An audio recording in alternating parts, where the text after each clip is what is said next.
munaasabada 18 May oo ku beegan gooni goosashadii Somaliland ayaa maanta lagu qabtay fagaaraha khayriyeed ee magaalada Boorama. Xuska 18 May ee sanadkan oo loo dabaaldegayay sanad guuradii 22aad ee ka soo wareegtay ku dhawaaqistii Somaliland ayaa waxa fagaaraha iskugu soo baxay qaybaha kala duwan ee ciidamada Somaliland ee ku sugan caasimadda gobolka Awdal ee Boorama. shaqaalaha laamaha wasaaradaha ee gobolka ardayda wax ka barata dugsiyada ku yaala magaalada iyo qaybo ka mid ah bulshada degan magaalada Boorama. xafladan ayaa waxa kala qayb qaatay dadka iskugu soo baxay fagaaraha khayriyeed ee magaalada Boorama wasiirka ka socday Somaliland oo ay ka mid ahaayeen wasiirka shaqada iyo arrimaha bulshada, wasiirka wasaaradda beeraha, wasiirka xanaanada xoolaha iyo wasiirka warshadaha. waxa kale oo kala qayb qaatay maamulka gobolka Awdal iyo ka degmada Boorama madax dhaqameedo. waxaana munaasabadaasi khudbada ka jeediyay wasiirada ka soo qayb galay munaasabadan kuwaas oo dadweynaha ku adkeeyay adkeynta nabadgelyada iyo ka qayb qaadashada horumarka. waxaana ka mid ah hadaladii wasiirada waxaan xusaynaa 22 guuradii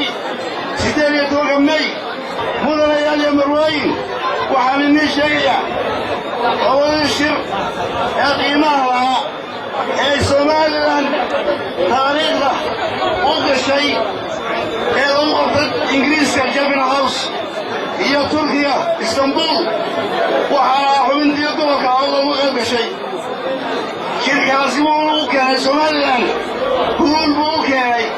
waxaan aad ugu mahadnaqayaa gudoomiyaha gobolka iyo degmada sida fiican ee arrintan uga soo shaqeeyeen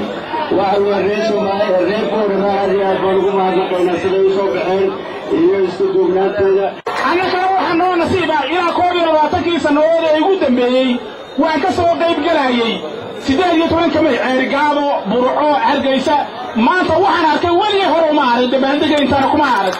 soo kale waxaa dadweynaha kala hadlay fagaarahaasi gudoomiyaha gobolka Awdal Cabdi Axmed Haayir iyo gudoomiyaha degmada Boorama Suleymaan Xasan Xaddi. gudoomiyaha gobolka Awdal ayaana xusay in kaalinta koowaad gobolku ka noqday dabaaldega 18 May ee sanadkan ka dhacay gobolada Somaliland. waxaa sharaf weyn aniga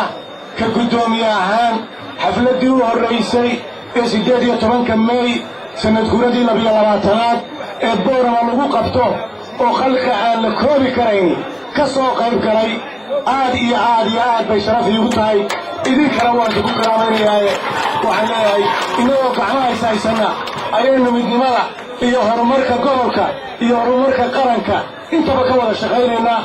Boorama inay maanta gacmaha haystaan inay horumar soo wada jeedaan inay u dhiidhiyaan midnimadooda iyo jiritaankooda qaranka Somaliland meel kastoo aynu joogno ay jiraan nabadgelyada ka hadla nabadgelyada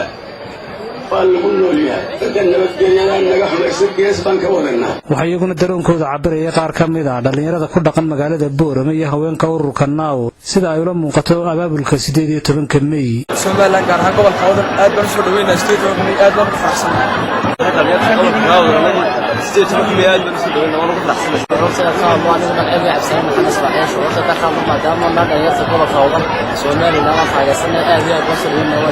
si fiican oo inagu dhacday saaka dabaaldegii iyo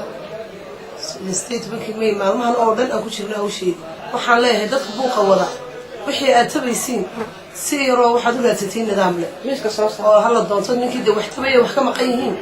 sida wax u tabayaan aw raadsadaan si ay weeraradu maxamed dige aana gudoomiye ku xigeenka ururka haweenka qaranka ee gobolka Awdal maanta haddaan ka hadlo shucuurtayda maalin qiyaasi karayo maaha